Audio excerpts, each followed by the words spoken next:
The 2012 Western Conference semifinals between OKC and the Lakers was a very interesting series that not a lot of people ever talk about. This was during the lockout season where teams played 66 games.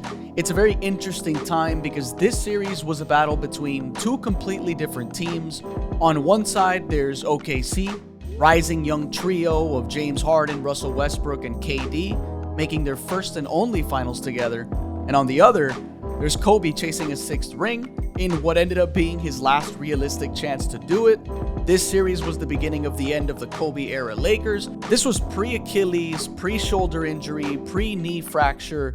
Kobe averaged nearly 30 points a game at 27.9. The Lakers were the third seed playing the second seeded OKC, and by game 5, the series was 3-1 with the Lakers on the ropes. As a huge Kobe fan, I love and hate this game because even after rewatching it years later, it still felt like a game that he was gonna will the Lakers to another win. And to say he went out swinging is an understatement. First of all, look at this box score. Kobe took 33 fucking shots this game. 18 for 33 is an awesome field goal percentage at 54%, and a lot of those shots were tough. But before showing Kobe's game, I want to take a second to admire the beautiful supporting cast outside of World Peace, Gasol, and Bynum. And I'll even say Steve Blake was a solid role player, but he was a zero in this game. So I'm looking at Troy Murphy, Josh McRoberts, Devin Ebanks, Jordan Hill, Andrew Goudlock, who I thought was going to be a great shooter for the Lakers, ended up playing 3 seasons in the league. Ramon Sessions, who I thought would finally be a good traditional point guard. Also, 24 three-pointers attempted by both teams combined tells you the timeline that we're in without having to look at anything else. So I'm basically going to play the highlights from this game, and it's pretty much going to be a nice therapy session as a Kobe fan. So I didn't know at first whether to show just the Kobe possessions. Then I decided to just play the full game highlights because the video is about 12 minutes long. Shout out to whoever uploaded this. I'll just put the link in the description. But yeah, pretty much I'm just going to hit play and pretty much just rewatch the game from here. Right off the bat, like, it tells you what was about to happen the rest of the night, right? Because you get this crazy tough Kobe post up on Cephalosha, who it's him and Serge Ibaka at the time, who were OKC's best defenders. And right off the bat on these first couple of possessions, it's basically Cephalosha kind of standing his ground on Kobe. Kobe just kind of backing him down, taking a very tough and one right there, just banking it.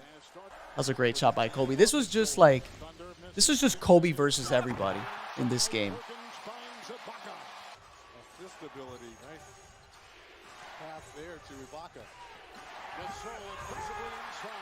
Gasol just getting swatted. And then there's one of the biggest. I would probably say that Westbrook was the biggest problem in this whole series. Really, it was really a weakness for these Lakers at this point in time. They really struggled against defending against the guards back in the day. You know, a lot of guards in the NBA, even mediocre guards in the league, you know, kind of like average guards, they would have really good nights against the Lakers. Lakers really struggled against, obviously everyone struggles against elite guards, but pretty much every guard had their way with the Lakers. There's a amazing Russell Westbrook splitting pick and rolls. There's Kobe just reverse layup package. This really was just Kobe doing it all.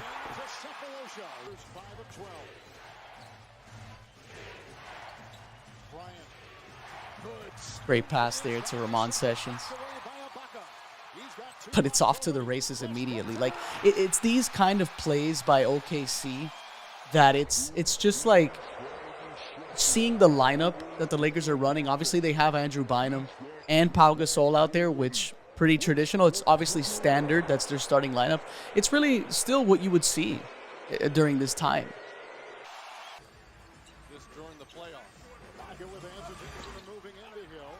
That's just unacceptable, right? Ibaka getting his own rebound in that traffic. Weapon 3 with all 3 of these Thunder players on the floor at the same time, but with Bynum going to the bench, now it's time for Powell to assert himself offensively. Hill had picked up his first personal Really, they're really trying to feed Kobe the ball here. Just he relocates. Like, I'm just gonna rewind it a little bit to kind of show that 11-14, 4:23 mark. So the first feed, Kobe's posted up on James Harden on the wing, really trying to get James Harden, but Harden just not going for it, and then Kobe relocates for a tough shot and gets called for the foul. Harden just questioning that call, but here's Harden just doing what he does, man.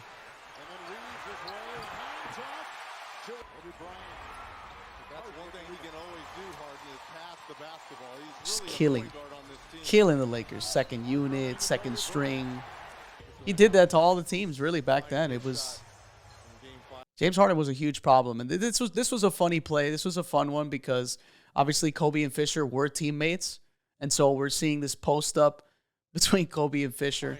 Well, by Kobe's standards, easy shot, right? Turnaround jumper, shooting over the chair. There's James Harden knocking down a three. Just, team just kept going at you. This really was Kobe versus OKC. And you were wondering pretty much like, how long can Kobe keep this a battle, right? Like, how long can he keep this team alive? Steve Blake misses his corner three. Transition again. Like, look at this. It's free transition points.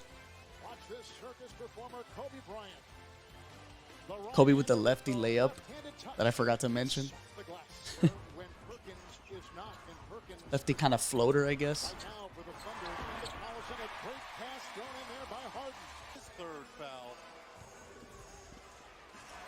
Nice little alley-oop, getting Andrew Bynum involved, But man, it really felt like it was just Kobe versus the world in this game. And Bynum in the post was a problem. They had Ibaka, they had Kendrick Perkins, but Bynum was honestly, he was a problem in the post. But, again, he gets his points and then, back to the other end, right? Like, he's so deep inside, that, by the time he scores, it's just like, free. There's no rim protection. Back on the other end, like, look at this, Jordan Hill, Kobe falling behind. 38-35. Here's Harden. Nice little possession on Pau Gasol. He gives it up to Fisher. Kobe kind of falling asleep on that play. Caught kind of ball watching. Harden gets his own rebound some way, somehow. Gets fouled. Nice little Gasol turnaround jumper. This really was the mismatch, though. Russell Westbrook, man, just cooking Ramon Sessions at will. That was an awesome dunk by Kobe, honestly. I want to even kind of watch that one more time. Off the elbow. Great dunk. Just a blow by James Harden. And then there's KD just doing what he does. Great pump fake by Kobe. No foul call, by the way. But look at Kobe. It's so funny, right? Like, I find this really interesting. Like, Kobe gets... I'm pretty sure he was fouled on this play, right? Like, James Harden bit really hard on that pump fake. And there was for sure contact on that play. And, whatever, right? But this was a ridiculous no call, in my opinion. You can see the bench, standing up going crazy for that, right? Even Reggie Miller pointed out, like, that probably should have been a foul. But even so, this is why I wanted to bring this up. So, people arguing and whatnot, but, anyone today, with the exception of a select few players today, right? They're going to stand there and argue with that ref. Look at Kobe. The guy who should be complaining is basically one of the first people to get back on defense, right? Like, I always respected that about him. He really cared about transition defense. That's something that I wanted to point out in this video, though. Nice little alley-oop to Kobe. Good connection. And here comes Ron Artest. Nice little pass to Powell.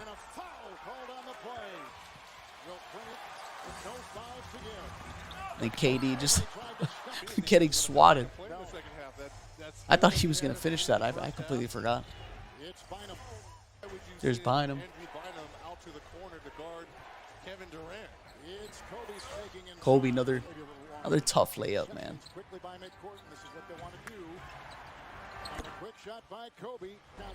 57-58. You know, game's still within reach, right? The game's still within reach, but it's the little mistakes, right?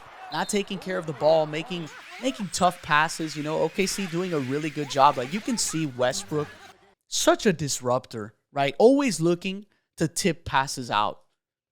And this is exactly one of those, just, you know, ready for that feed to run our test, or Meta World Peace. And it's off to the races. KD missed the layup, but, you know, Russell Westbrook smart enough to take that foul.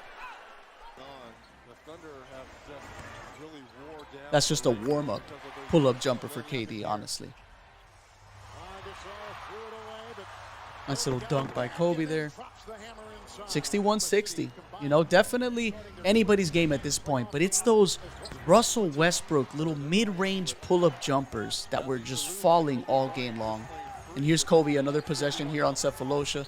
Nice little Dirk fadeaway. Tough shot. Well, where have we seen this before? I think there's a guy in Dallas that does that. He's been fresh. Remember, quarters 1 through 3, he's looked great. KD just getting to his bag, man. Nobody can guard that dude, man. It's just so unfair. And then you see, like, yeah, this was a steal here, but like before I even get to that Kobe dunk, right? Like, just to watch how much quicker KD is than Andrew Bynum. Like, just look at the reaction by Bynum. Like, he's doing his best to stay with KD, but there's just like, he just freezes him. You know, like, this is clearly like just the evolution of what was to come from this time, right? Like, obviously KD is one of those unicorns, right, at the height that he is and how quickly he can move and with the guard skills. But it's just funny to see him on the same floor as Andrew Bynum. And it was an awesome little, you know, transition dunk that really picked up some momentum for the Lakers. They're up 68-66. You know, and again, just still looking like a tough game. Like, I really thought the Lakers were going to take this one in OKC. Open KD 3. And you know, this play is triggering as a Kobe fan. Just watching. Obviously, I'm rooting for the Lakers at this point in time. But, you know, KD gets an open 3, right? And I guess everyone assumed it was going to go in. But, like, Andrew Bynum doesn't even box out Nick Collison. Like, this right here is unacceptable, right? Like Nick Collison just freely slips in and just put back dunk, right? Unacceptable. Bynum was supposed to box him out. And this next play here was the one that I vividly remember this play. And I remember thinking to myself, like, yeah, you know, it's still a close game, obviously. There's still some third quarter left to play. There's still plenty of time left in this game. But this turnover that led to the and one for Russ, it made me feel like, man, this game is over. Like, I don't know. It just felt like one of those games where a lot of things were just going OKC's way, right? And I'm just going to let this one play. So Sessions makes a very obvious pass that Russ was ready for. And look at that and one. Like, holy shit. That was such a crazy shot. It was just such a crazy... Like, he just put it up because he knew he was going to get the foul call. You know? Tough one, man. Like, if you're Sessions, you're not stopping Russ in transition. Like, just get out of the way. Don't give any additional momentum, right? Give up 2. You know, don't give the 2 plus the free throw. It's just, you know. Then you get the crowd hyped because the and one was out of control. You know, but still 73-73, right? Like obviously I was much younger watching this series. So obviously I was more emotional when watching these games, but when I saw that and one, I was like, oh man, like OKC is almost destined to win this game. There's Russ, you know, pull-up jumpers, killing. just killing the Lakers, man. Bynum misses a post-up, and just look, right? Powell's way back. Bynum's not getting back or taking forever to do so, and it's just a free layup. Like that was really the tale between these two teams. Like, the Lakers had to score, or else it's transition buckets. And if you're not taking care of the ball and you're turning it over, transition buckets for OKC. You know, tough and ones because they're not able to stay in front of people. Russ is hitting mid-range jumpers. You got KD doing his thing. You got Harden doing his thing. The Lakers were just outmatched here, and they honestly put up a crazy fight, and by they, I meant Kobe. He put up the fight here. Like, he basically didn't really get any help from anyone else in this game. You know, and the Russ jumpers continuing to fall, and eventually Kobe has to rest, right? Like, he's done so much since the beginning of the game. And this is where this really is where the game basically was a wrap, right? Like, Kobe's resting, as you can see him on the screen, 77-88. The lead is really just starting to build for OKC. KD, tough three, 91-77. Like, you know, and then Kobe obviously gets back out there as quickly as possible, but by that time, the mountain is so tall, man. It's such a hard mountain to climb at this point. Like, look at this. Like, you don't even see Lakers getting back on defense.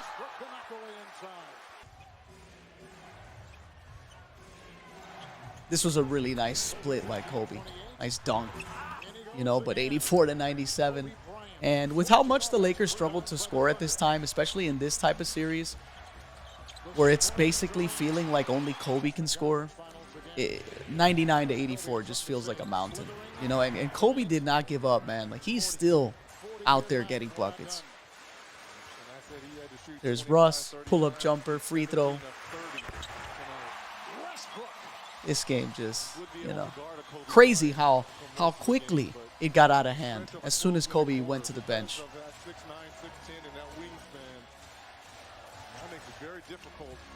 I said this video would be therapeutic, but honestly, it's kind of sad. Another Russ pull-up jumper. Feeding Kobe, you know. At this point, it's like, I don't know. Kobe's just trying to will this miraculous comeback that obviously never came, and that's it, right? That was the end of this game. And the crazy part about this is I can't believe, looking back at this, that this was the last time that Kobe was in the playoffs. This was the last time we ever saw him play in the playoffs. You know, and I went back to make sure, you know, after that, obviously, it was the piled up injuries, right? The Dwight Howard, Nash Lakers that were always injured. Obviously, like I said earlier in the video, the Achilles. It's incredible to think that this was his last playoff series, you know, especially when he had a few more years left to play, right? And playing at this level, right? Like, at this point in time, you're thinking, okay, he killed in Game 5, right? And he's obviously averaging damn near 30 this year, if I'm not mistaken. So, you know, if you told someone then, like, this is the end for these Lakers, you know, this is the second round, right? And Kobe still looked really good. You know, yes, he's older. Yes, Gasol looks, you know, they're starting to question the Gasol pairing with Kobe. They're basically saying that Gasol is soft. And, you know, this is where it really started, that collapse of this Lakers timeline. Feeling like Kobe back in his prime. If we talking about the numbers, then I probably go LeBron. I'm a lion out the jungle. At the top, I'm like the Dons. This my life, it ain't a movie. I won't be at Comic-Con. Look, big popping, grinding like ain't no option. Throwing assists to all my homies. Got feel like John Stockton. Every week I stay.